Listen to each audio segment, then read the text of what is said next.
Veliki dan za grad Požarevac, veliki dan i za Republiku Srbiju. Evo, konačno smo posle 60 godina sna i izgradnje galerije koju zaslužuje Milena Pavlović Barili došli do ovog dana kada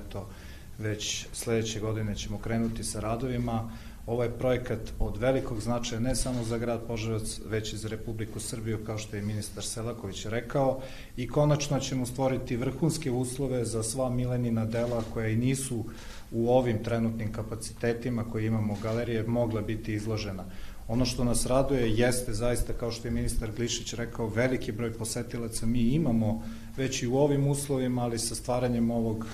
i sa završetkom ovog projekta,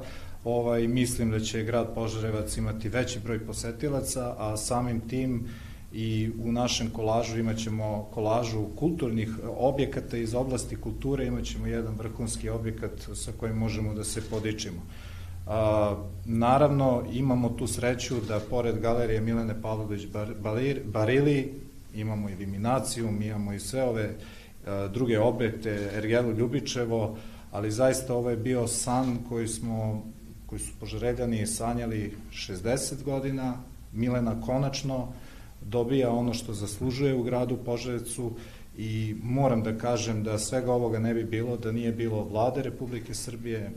Ministarstva kulture, Ministarstva za javno ulaganja. Veliko hvala i ministru Selakoviću lično i ministru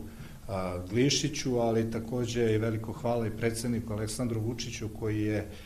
i uvrstio, koji je bio jedan od inicijatora da se i ovaj projekat uvrsti u Expo 2027 i veliko hvala za sve ono što se radi za